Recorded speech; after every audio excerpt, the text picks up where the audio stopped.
Assalamualaikum warahmatullahi wabarakatuh. Perkenalkan, nama saya Lisa Nurudayah dari Universitas Muhammadiyah Tangerang. Di sini saya ingin menjelaskan materi dari metodologi penelitian, yaitu desain penelitian. Desain penelitian adalah rancangan penelitian yang menjelaskan berbagai cara yang digunakan untuk menjawab permasalahan penelitian. Yang pertama ada populasi dan sampel, 2 jenis data, 3 definisi operasional, 4 metode analisis data. Definisi operasional adalah cara mengukur variabel dengan menggunakan berbagai skala. Macam-macam skala pengukuran terdiri dari skala pengukuran dan instrumen penelitian. Macam-macam skala pengukuran itu ada skala nominal, skala ordinal, skala interval, dan skala rasio. Skala interval atau Likert, skala Likert digunakan untuk mengukur sikap, pendapat, dan persepsi seseorang atau sekelompok orang tentang fenomena. Dengan skala Likert, variabel dijabarkan sebagai indikator, kemudian indikator dijadikan item-item pertanyaan. Jawaban setiap item instrumen mempunyai gradasi dari sangat positif sampai sangat negatif. Skala pengukuran dan instrumen penelitian skala Likert. Contoh alternatif jawaban dalam skala Likert: A sangat setuju, B setuju, C ragu-ragu, D tidak setuju, E sangat setuju, A sangat positif, B positif, C negatif, D sangat negatif. A selalu, B sering, C kadang-kadang, D tidak pernah, A sangat baik, B baik, C tidak baik, D sangat tidak baik. Skala Likert, A sangat setuju atau selalu atau sangat positif diberi skor 5. Setuju, sering, atau positif diberi skor 4. Ragu-ragu, kadang-kadang, netral diberi skor 3. Tidak setuju, hampir tidak pernah, negatif diberi skor 2. Sangat tidak setuju atau tidak pernah diberi skor 1. Skala Goodman, skala pengukuran dengan jawaban yang tegas data yang didapat, interval atau rasio. Skala Goodman dapat dibuat dalam bentuk pilihan ganda, juga dalam bentuk checklist. Jawaban dibuat skor tertinggi 1 dan terendah 0.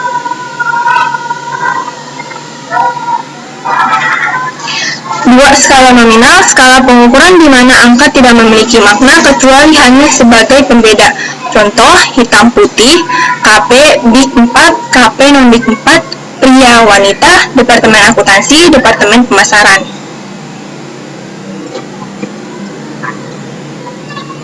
Macam-macam skala pengukuran. Skala ordinal, skala ini memiliki makna rating. Jawaban pertanyaan bertingkat. Contoh berkaitan dengan juara. Angka 4 jika juara 4, angka 3 jika juara 3, angka 2 jika juara 2, angka 1 jika juara 1.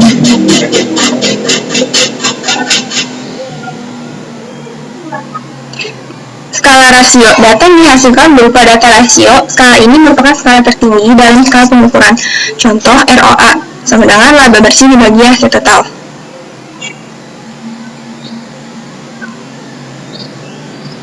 Populasi teknik sampling.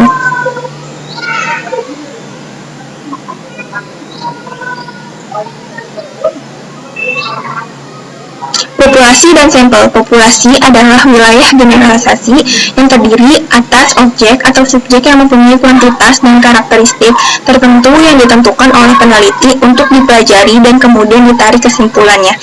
Sampel adalah sebagian dari jumlah dan karakteristik yang dimiliki oleh populasi. Teknik sampling. Teknik sampling adalah teknik pengambilan sampel secara skematis. Teknik sampling seperti gambar berikut. Teknik sampling ada probability sampling, ada non-probability sampling.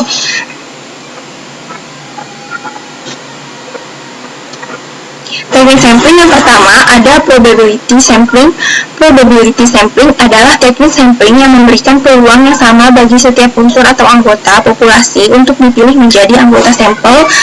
Teknik ini meliputi A. Simple random sampling. Dikatakan simple atau sederhana karena pengambilan sampel anggota harus populasi dilakukan secara acak tanpa memperhatikan strata yang ada dalam populasi itu. Cara demikian dilakukan bila anggota populasi dianggap homogen. Nah, contohnya seperti gambar yang tertera di layar.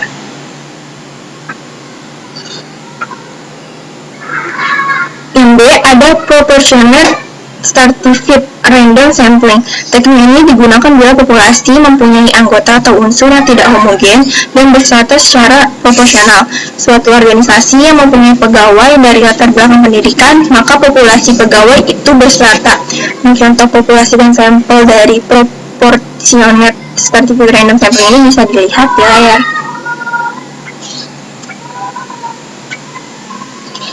C. Disproportionate stratified random sampling. Teknik ini digunakan untuk menentukan jumlah sampel bila populasi serata tetapi kurang proporsional. Misalnya pegawai dari PT tertentu mempunyai lulusan S3 3 orang, S2 4 orang, S1 90 orang, SMU 800 orang, SMP 700 orang, maka 3 orang lulusan S3 dan 4 orang S2 itu diambil semuanya sebagai sampel. Karena dua kelompok terlalu kecil bila dibandingkan dengan kelompok S1, SMU, dan SMP. Cluster sampling, area sampling. Teknik sampling untuk menentukan sampel bila objek yang akan diteliti atau sumber data sangat luas. Maka penduduk dari suatu negara, provinsi, atau kabupaten untuk menentukan penduduk mana yang akan dijadikan sumber data pengambilan sampel berdasarkan daerah populasi yang ditetapkan. Nah, contoh dari teknik cluster random sampling itu seperti yang ada di gambar. 2. Non-probability sampling. Non-probability sampling adalah teknik yang tidak memberi peluang atau kesempatan sama bagi setiap unsur atau anggota populasi untuk dipilih menjadi sampel. A. Ada sampling sistematis. Sampling sistematis adalah teknik penentukan sampel berdasarkan urutan dari anggota populasi yang telah diberi nomor urut. Misalnya, anggota populasi yang terdiri dari 100 orang, dari semua anggota itu diberi nomor urut, yaitu nomor urutan 1 sampai dengan nomor urut 100. Pengambilan sampel dapat dilakukan dengan nomor ganjil saja, genap saja, atau kelipatan dari bilangan tertentu. Misalnya, kelipatan dan bilangan 5. Untuk itu, maka yang diambil sebagai sampel adalah nomor 5, 10, 15, 20, dan seterusnya sampai 100.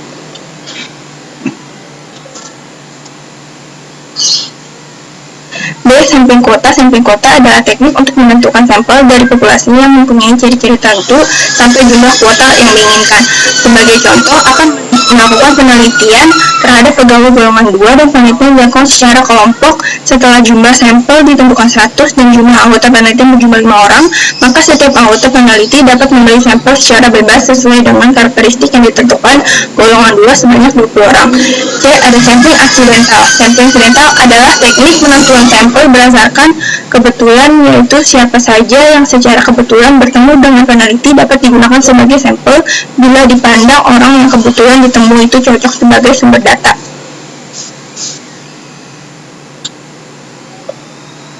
D. Sampling purposive. Sampling purposive adalah teknik penentuan sampel dengan pertimbangan tertentu. Misalnya, akan melakukan penelitian tentang disiplin pegawai, maka sampel yang dipilih adalah orang yang ahli dalam bidang pegawai saja. D. Sampling jenuh. Sampling jenuh adalah teknik penentuan sampel bila semua anggota populasi digunakan sebagai sampel. Hal ini sering dilakukan bila jumlah populasi relatif kecil, kurang dari 30 orang. Istilah lain sampel jenuh adalah sensus, di mana semua anggota populasi dijadikan sampel. Yang F, ada snowball sampling. Snowball sampling adalah teknik penentuan sampel yang mulanya jumlahnya kecil, kemudian sampel ini disuruh memilih teman-temannya untuk dijadikan sampel, begitu seterusnya sehingga jumlah sampel semakin banyak, ibarat bola salju yang menggelinding. Makin lama makin besar. Pada penelitian kualitatif banyak menggunakan sampel purposive dan snowball. Nah, contoh dari teknik snowball sampling seperti ini gambar. Terima kasih. Penjelasan mengenai desain penelitian dari mata kuliah metodologi penelitian. Kurang lebihnya mohon maaf. Wassalamualaikum warahmatullahi wabarakatuh.